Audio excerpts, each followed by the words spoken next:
Have you ever wondered how CS2 pros think when they perfect their role and spot on a map? How to read the game, to position yourself to get those free frags? There is a lot more layers to this than you might think. That is why I'm joined by yxngstxr, who is Mirage A side specialist. Finding impact while lurking and clever plays while defending will be supported by tricks that even loads of pro players don't know about. I will interrupt this video in the middle for important information, but now let's dive into this Mirage masterclass. We are here with yxngstxr from Heroic, or so-called Simon. Hi, Simon. Okay. We are doing a little Mirage A side masterclass, which we haven't touched in a while, and I'm super happy that he agreed to do it. So, without further ado, let's start with the T side. So what we can start with is like how to lurk and how to play the lurk, right? So Yeah. basically like what people like to do, like you have these star smokes, and usually it's the A lurk that throws them, and one of the big guys. Since like around mid you want the utility. Like you have all these spawn lineups, and you have like insta window or you have like insta top mid, and I always offer them to the team. So basically that's my starter. Or if I see someone else have the spawn, I say like X name and I drop smoke and insta I go to a position. My favorite is like to start palace, like the good old fashioned position. But also like for example we have this also this default when I know my teammate they will get like fast mid pressure, and on this I know we will get information about mid very fast. So then I like to position myself closer to ramp behind the molly, because all the CT small is ramp. Just around here and just listen. If I hear they fight a lot mid and about numbers, then I can take the timings out ramp faster. But if not, if I hear like not fighting mid, then I just might go back and just take a position wherever you like, you know. This is good. So your responsibility at the start of the round, if I'm understanding correctly, is the mid utility, since you can kind of lose the spawn, not like mid players or B players, and then your default position or your favorable position is the palace, but depending on the call from your IGL, you also mix it up with the ramp, right? Exactly. How do you, for example, treat the rounds where your IGL wants to do an A split, and let's say you play from Palace or you play from ramp, you have sometimes you find yourself out of position, right? You're doing a default with your team, and then your IGL calls for an A split. What's your take on that? Like, would you rather be in apps or in ramp? Because this is kind of important. You're this splitting factor, probably alone. Rest of the team is around middle. So how do you play that alone while having impact? So basically, like I would say majority of the rounds, when you have these default, for example, you have 2 around here, 1 B ups and 1 under, I tend to position myself in palace, because since I know it's more likely a slower round, and the first step in mid is basically this and this. So I know after when we've done this, and we've done this first step, like going out with flashes like here. So basically after we had got mid, it's like, okay, let's do second wave in mid, and second wave is basically you do window and then you do top con, and then it's either like let's do an A split or let's do X, for example, if we want to go B, and then whatever the call is, like usually I'm around palace. If it's A split, and I will always have my molly, it's because the seat is like to smoke here. If it's molly like this, I will molly like this, and it's important you go into this corner, and basically the molly lands here, so it spreads up and down, and my teammates can safely come. But this is only if they smoke, and it's a little time left. But if they would smoke like on 1 minute and it fades 40, I would say to my team, like we need to delay it, and the smoke fades on 40, because 40 seconds is fine to split A still. So I would just tell them to delay, and when they come up ramp, priority is Molly Tetris, because basically we have smokes for these are the smoke our starts, like this is what we smoke in the start. So we have 3 smokes left, then second wave is usually like this, and then we have 1 smoke left, and usually when we split A we like to do this smoke, and we add molly here, and then for when my teammates come up, Molly Tetris, playing overview, be ready to pick city. But it's important here that you're aware of this guy, so you don't die. You can molly, and here you just play the trade game. So you have like you're the overview guy. So you're ready to trade sandwich. If op is on CT, you're ready to swing out. If there's one guy ninja, you know. This is like Yep. the main responsibility for the palace guy. So molly Tetris, you can add a flash because people tend to you're swinging here, you're having the right eye peek. Like this guy, he kills max like one guy, you know, and then he can get spammed. You know, it's very annoying. But the Tetris guy is like he can hide, he can dodge the flash, he can play on his own timing, you know. So that's why we like to molly Tetris more. I understand. I was playing this role before, and sometimes for the A split, there was a call from my IGL, and I was in ramp. Like, I started ramp, whatever reason, it was supposed to be different call, and now I was always kind of like, this is not optimal. I should have been in apps. But do you find yourself in the situation that you're A splitting and you're in ramp, you're out of position, but you still have to communicate to your teammates what's open and how you're playing differently? If I would be in ramp and we said okay, we need to A split, then I would instantly look at my utility and of course like always jiggle out here because if you get this area, I feel like it's completely fine to A split as well. So basically, if we don't have smoke for jungle and we want to A split, I would instantly opt for like jungle molly or jungle flash or stuff like this. But otherwise, it's the same here. Like it's about the trading game. If there is no smoke here, I would just be ready to go here and trade. If op is here and we don't get contact and I go out before my teammate, it's like they kill me and they see I'm the A-Lurk, they instantly say, oh, that's A-Lurk, you know, and they can just focus one place. So it's still the same here, like you ramp and you just wanna be the overview guy, be ready to trade, stuff like this. But if you get smoked, then I feel like it's a different thing because now you want to A split, it's very uncomfortable. Like he can stay here, he can stay here. And then I would instantly as well look at my belt and see what pressure can I do like for my team. And then I would probably molly, nade, stuff like this when they're scaling. And if they would get contact, I can just like in CS2 you can just easily edge the molly. I would just molly behind here and instantly come out here. Like Yeah. come here, like insta spam here, and just come out to take away pressure from here. If it was a smoke then, but otherwise I feel like if there's no smoke, like if there's no smoke palace, if there's no smoke ramp, and the cities are here, like they are constantly have to worry about holding both, you know, since there is no smoke. But if there is a smoke, it's like, you know, I don't know if people can relate, but I'm very comfortable and to get a smoke here and just play around here, you know. Like it's not a wall, but it like acts like a wall. Yeah. It gives you a lot of stuff, a lot of space to play around, basically. Yeah, exactly. Okay, let's move into a little bit of a face-it environment now. Let's try to imagine that we have our viewers or listeners. They are playing face-it and they like to go towards A and play these contact rounds. Sometimes even A executes. As a Palace guy, what are some of your responsibilities that you need to have? What kind of nades? What do you need to offer? Obviously, you're probably alone in Palace, and if you die, the thing is kind of ruined because CTs can be everywhere. So how do you play this in situations which is like a little bit buggy, you know? I mean, in Face It, it's like a different environment and team, and I would like it's only one palace, like always in Face It. So if you're this guy, like what you need to do is just like you need to have this molly, like for when you execute or when you A split or whatever, or like this is like all you need to have, I think. And also like in higher facets or in higher like team environment, people likes to play this area like around here and just like strafing like this. And I also do it. And since in faceit it's very abusable to play here, because if you're alone palace and you don't smoke it, and then you just have one guy who running like this.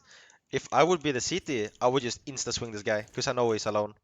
And also in that's why now in teams everyone have the same strat. So you're two palace. You're one guy doing this, and then you're one guy doing these flashes. But this is like only in Pro CS. I never see this in Faceit. So if you're in face it and you want to do exec, I would just do this and instantly like be aware of the swinging guy, you know? Would you recommend buying HE in these cases if you're smoked off so you can actually break the smoke and you can still trade from maps? Yes and no. I mean, I think it's very situational. Like in our team, we also have something called the second wave, and I think this is good for Faceit as well. So basically, we only do top mid in the start, or yeah, only top mid or only window, and then when we do exec, we basically do these nades and these nades, but better lineups, of course. And Yep. then I would call from Palace, okay guys, let's do second wave, and then I have one full utility set. So basically, we're doing the exec. I'm throwing the molly, make sure no one swings me. We're coming out, we're scaling, clearing site, and then I say, okay guys, let's do second wave now. So basically, I do smoke and I flash like this, and on This is this, very good. and on this, my This is before the plant, right? uh, Before planting. yeah, exactly before planting. So Yep.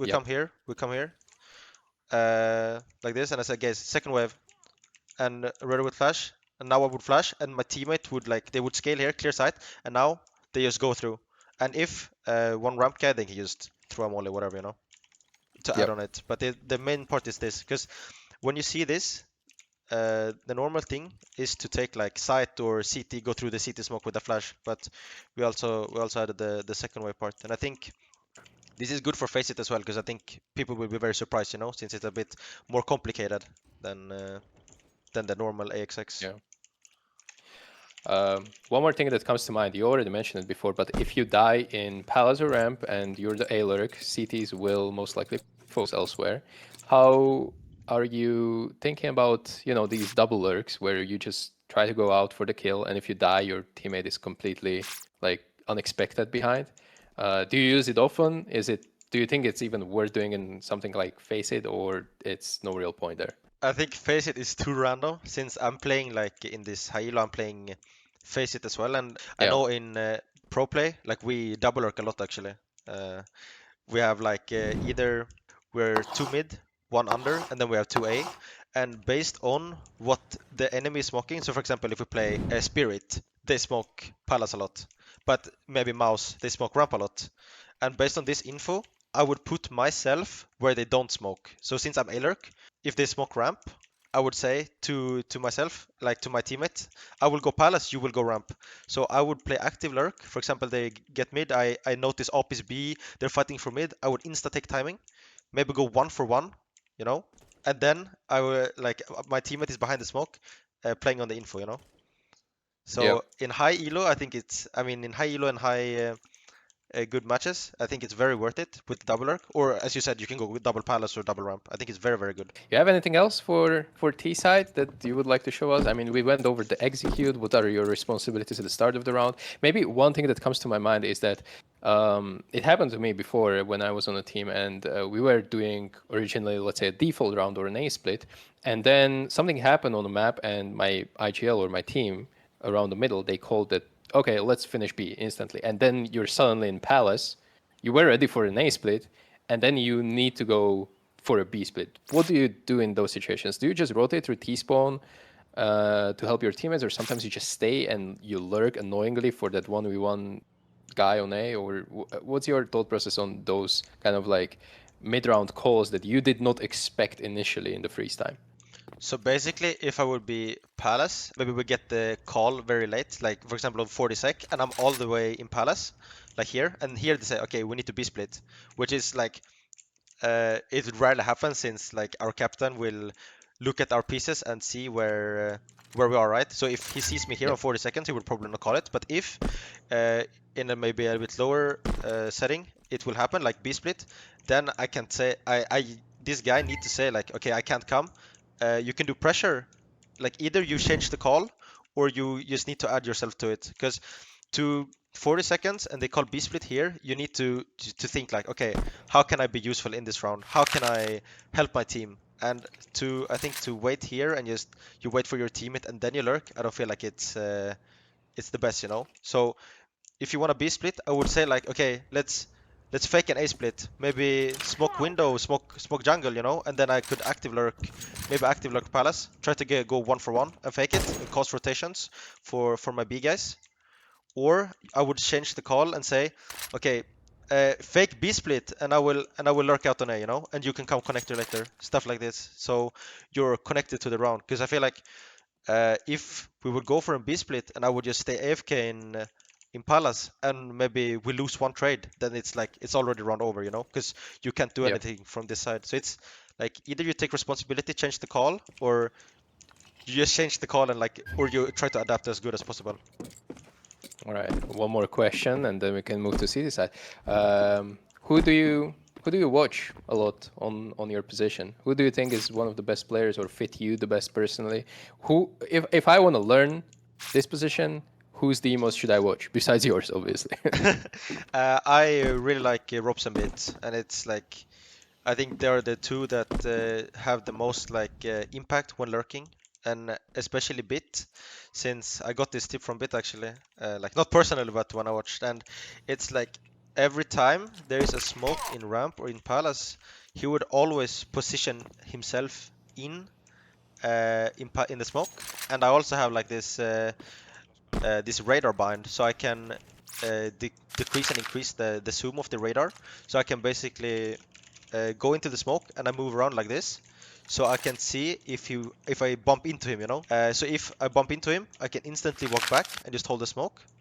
But otherwise, if the smoke palace, I would position myself here, and if I get info up mid and maybe they're fighting mid, I would instantly sneak out. And the thing is, the maybe people don't think about it, but the difference between positioning yourself close to the smoke, like further out, and staying maybe here.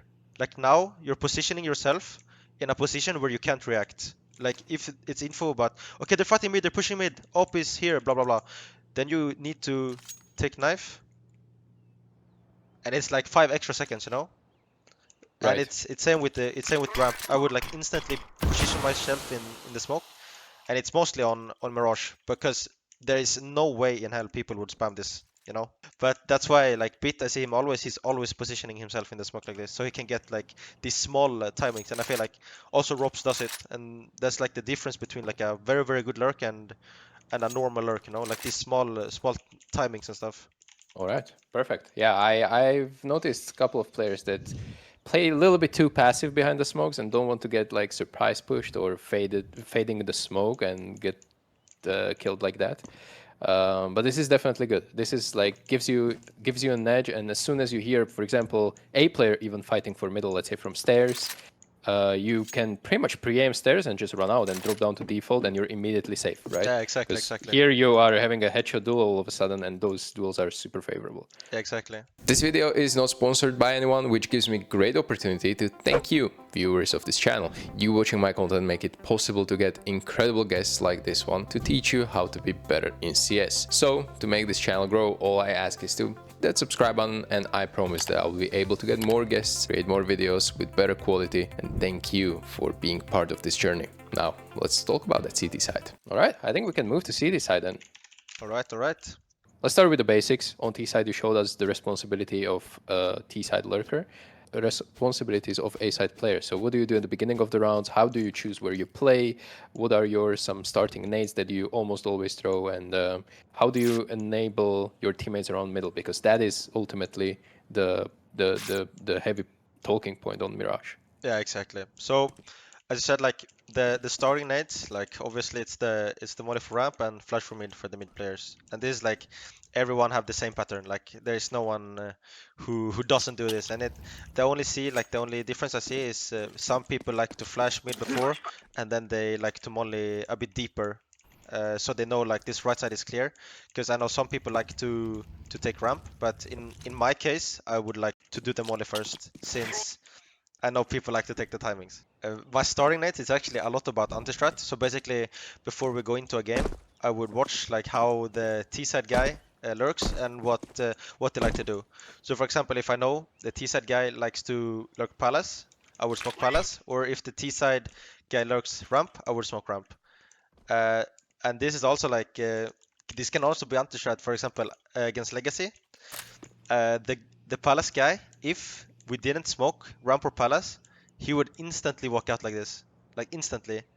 So I had like this timer, and he would walk out on like 132, 133. So against this guy, I had insta like anti-strat. I would just molly and flash. I would come close and I would just instantly stay here and peek on timing. And Legacy actually tend to go a lot A, but my anti-strat it actually worked a lot. So I stayed here, killed the A guy, and they didn't come A a lot, you know.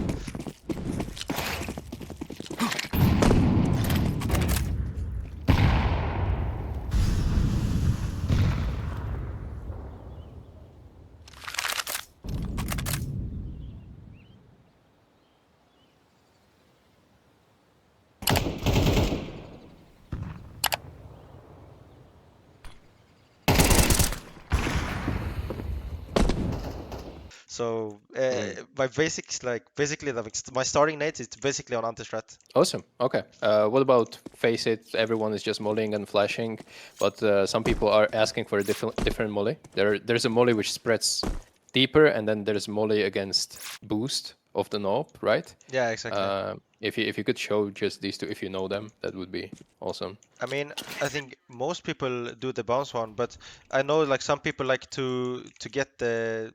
I actually don't know it, but to get the bounce, so it bounces like it pops here. It should pop, so it like the flames is like higher here, but it's Right. not like something. I will show that. Yeah, I will you show can do it, you that can do it. myself. Yeah, I think I remember the lineup, but I wasn't sure. Okay, so what about the positions that you play? Because on A side, a lot of the times you will be left alone. If you play face it, you're pretty much always alone because connector guy likes to do a donk impression and just push up mid. Yeah, exactly. So yeah, so what is your thought process about playing, let's say, sandwich, firebox, shadow, top of balcony, ticket, stairs? Like there's billions of positions which you can take, and all of them are valid, but you have to make a decision based on your own economy or the economy of the enemy, or you know, their tendencies if they've been hitting A. So can you just let us in your mind a little bit and share your thought process? What's your decision? All other roles as anchor, your position needs to have like a reason. So for example, if you're doing your starting nades, and then on anti-eco, I like to stand here and hold like just the guy if you wanna go out here. And this is just the starter, because long range duel, you're aware of everything, and then basically later you can go back to CT. So basically on anti-eco, I like to take these more long range duels. Direction, Hooksy's just got him on a string, pulling him across the map wherever he wants them to play. He's the puppet master, and here's the descent out of Palace. Untraded, Xploud and Youngstar step up. He's gonna go down, but his job is done. I like to also do like this, and I instantly move to stairs if I'm alone, and we can play like I can play retake from A. I have this nade for if they do A exec to fight with my other guys con and short or window player. If also on anti-eco, if I get my op on A, I like to position myself in start at around default, and if nothing happens, I like to move to sandwich, because and it's very important that you jiggle palace from time to time, so your palace, so your off don't get fucked. But I like to be sandwich because on, for example, if they have tech 9, 2k buy, and they like decide to force, like the nades that will come if they do AXEC, it's this. Because no one mollies sandwich, and so I like to stay here because no one mollies me. So I usually get a lot of success from here. Do you look often at your own heat maps where you play a lot and then you realize you haven't played last 5 games in sandwich, and that's when you abuse sandwich a little bit more? Does this play a role in professional CS? Yeah, of course. Like when you anti-strat, you need to take in like in your head that they will anti-strat you as well. So they will watch you what your tendencies are. For example, one game I went sandwich against Legacy as well. I went sandwich a lot, but next game I didn't go here, and I said to my team, "Don't go sandwich," because I did it a lot, you know.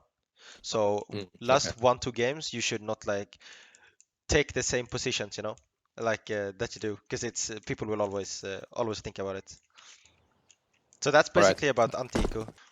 I think 2 most popular protocols that you have as an A player is to either give up A and completely fight mid, or you just push up ramp. So let's talk about these two? When do you do them, and how do you, you know, save your nades and make sure that you don't feel like too many gaps towards A?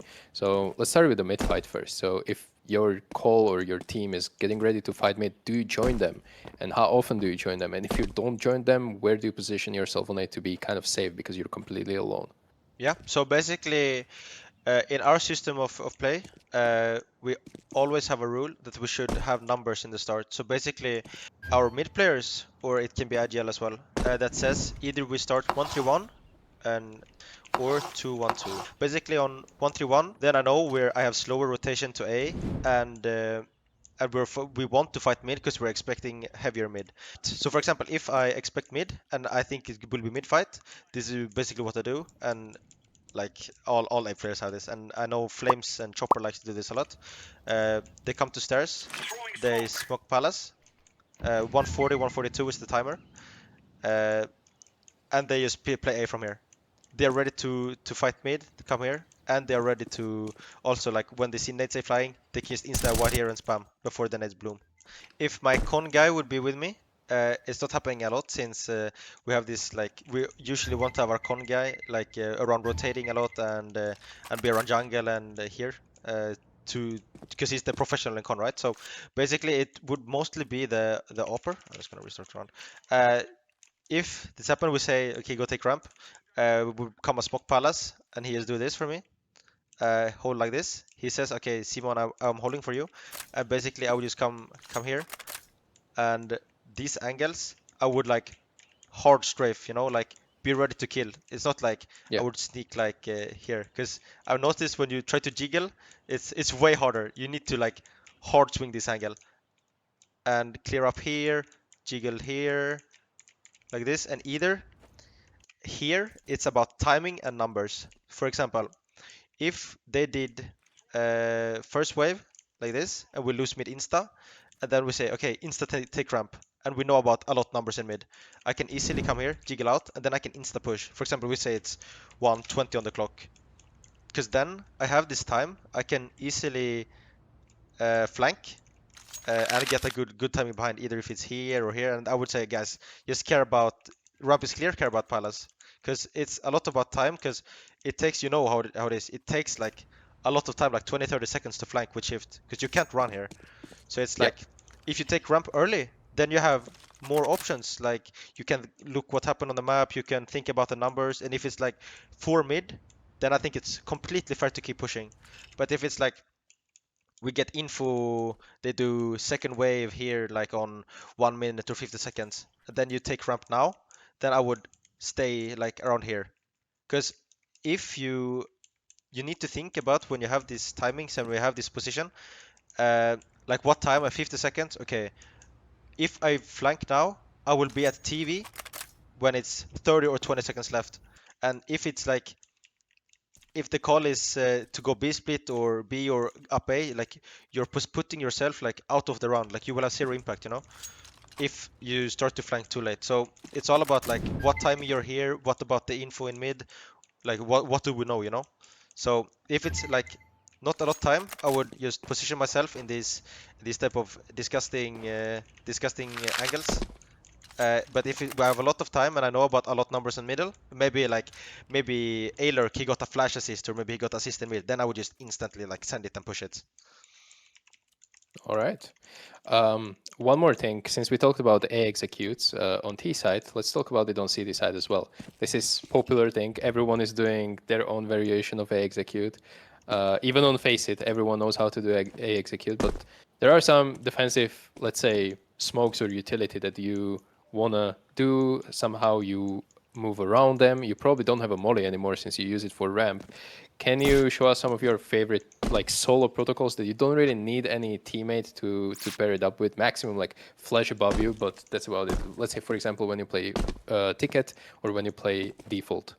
Yeah, so basically if I would play free info, I might have if in Face It, obviously, like we have this in the Face It rule, first guy volley, second guy flash, right? So if I Yep. would have a molly, I would just jump spot. I see the nades, I instantly molly, or nade, whatever I have, put the lurk smoke out, and I would say to my team, guys, try to fight or try to nade, you know, I would like to smoke a bit more right side. So I get the gap here where I can go out to triple, and I would tell them to reveal. And when they reveal and taking timing or flash over me, I would just instantly come and pick out here. Or also if I'm solo or I have one guy here, it's like playing around the smoke, like going here, taking duels, betting off each other, right? So it's not good, I would say, if you're a ticket, you're getting nades, and then you're doing this lurk smoke and you're fighting solo. I think it's like very bad because it's all about relieving as a con guy or a window guy. It's like about relieving pressure for your anchor. So like what the best thing you can do is like molly, nade, do like a smoke palace, and then like offer flashes. And if you have nades, it's easy to break. And if these guys say like, okay, we will break the smoke, then I can add on. Like if I did the smoke, I can add on to the call. Okay, I will flash over me and we can fight together, you know. And it's like they need to focus on the break. They need to focus about the smoke.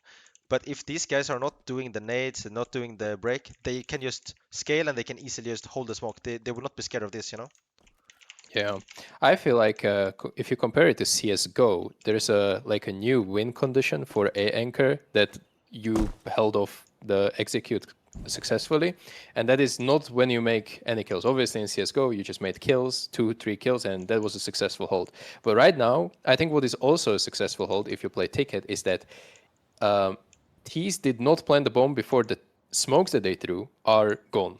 And how do you achieve that is that you keep breaking those smokes all the time and you keep delaying them with the molly like you showed.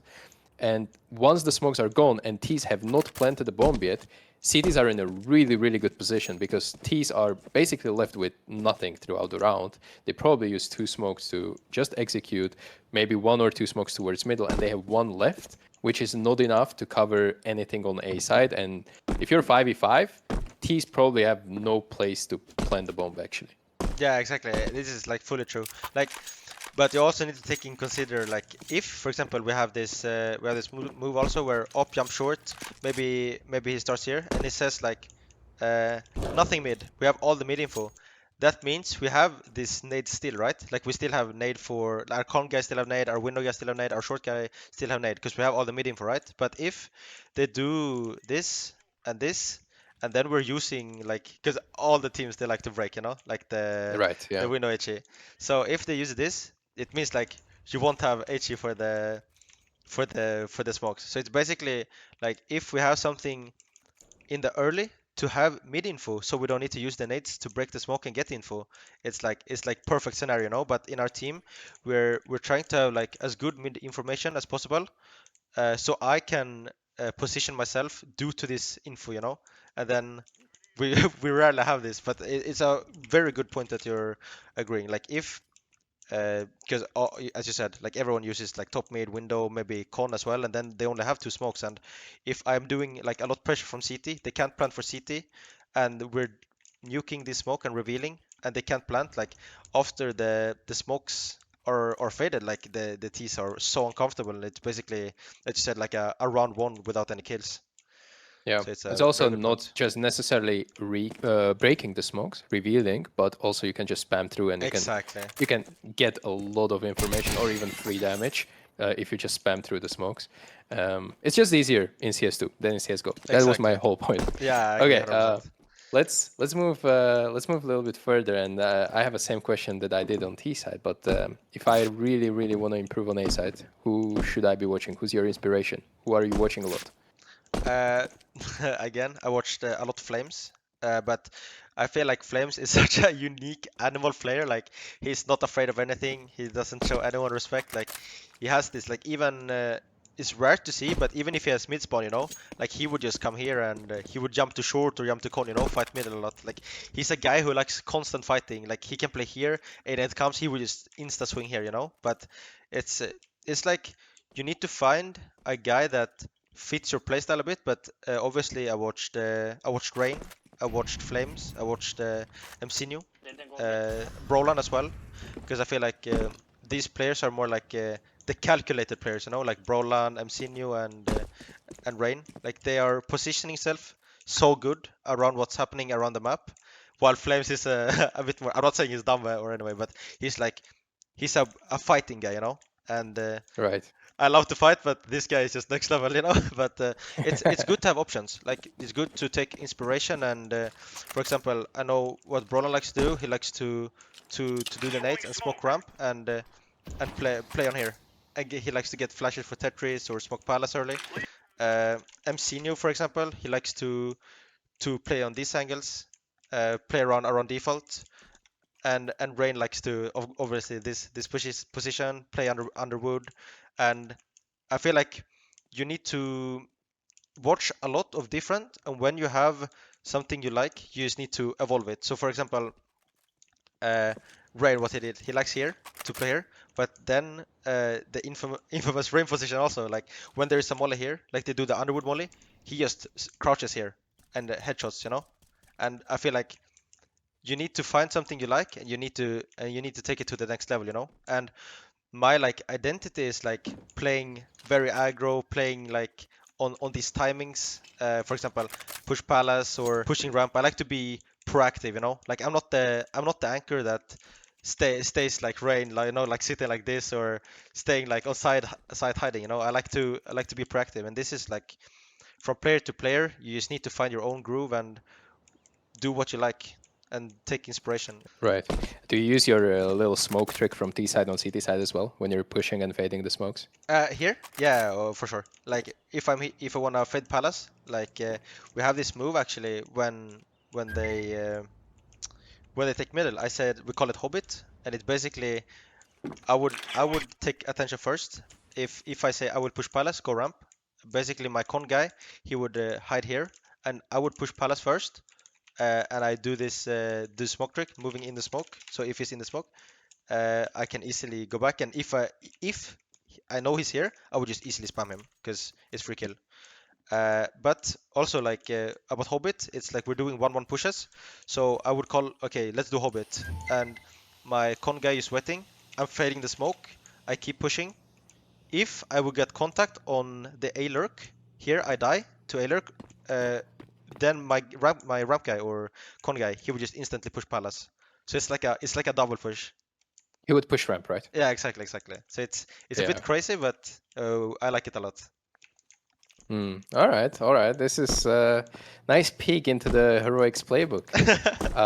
If you have anything else on CD side, please share with us. But I'm out of questions, honestly. This was pretty extensive, and you went into a lot of details. So I'm really happy about it.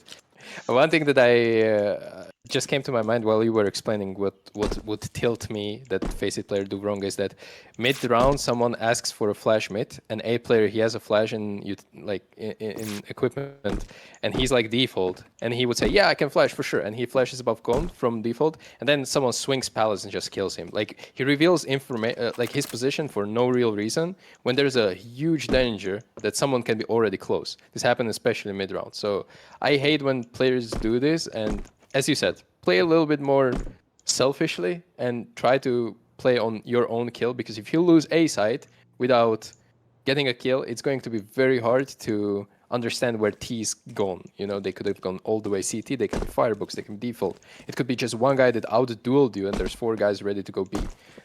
So revealing your position on A is very, very hard, because once you are known, it's very hard to change it. From default, you can go shadow maximum. That's it. But you cannot go like shadow to sandwich wherever you please. Yeah, right? exactly, So exactly. you have to understand that like traversing through this A side has to be very methodical, and you have to have utility to block one side so you can focus on the other. Exactly. And also like I would say like anchoring. I mean, now we have new HLTV rating system, so I think anchoring got a bit buff. But like anchoring, I think really it's like the hardest position, and especially now in CS2. Like, sure you have the break stuff, right? But now with the peeker's advantage, like it's crazy hard sometimes, you know. And also about the mollies, the T molly is crazy OP. So basically, like a tip I would give to everyone is like your positioning start round and mid round is you always need to have a reason, and like if it's based on where your teammates are, if it's based on what utility have, if it's based on what you think your enemy is doing, it's all like good points, but you should always have like a reason, you know. And if your reason is bad, or maybe like your reason is bad, you can always like learn from it, you know. But it's better that you always have a reason. For example, if you think, okay, I think it's gonna be A-pop. Let's start one CT, one Underwood. And maybe it's not good, you know, like maybe the T's have like a different read, then you can always learn from it.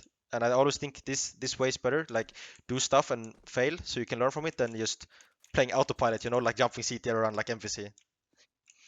Right. All right. Well, Simon, we're slowly coming to 1 hour mark, which I told you that we will not go over. And you also had a full practice day, and still you agreed to this, and you dropped so many knowledge bombs on us in this video. So I want to thank you for participating, and hopefully see you in the future sometime for the part 2 maybe. This was really great. This was really great. I wish everyone was so well spoken and, you know, trying to put their thoughts so well into words as you're doing. So keep it up, brother, and thank you for this. Thank you so much, and thank you for having me. It was a pleasure. Huge shout out to my coffee members for your continual support so I can make videos like this for you. And you should be seeing their names on the screen right now. And if you want to appear here too, please do check my coffee page where you can gain tons of cool and exclusive perks at various tiers of membership. And when I say cool and exclusive, I truly mean it. Go check it out. It's worth it. I promise. Thank you for making my content better and possible.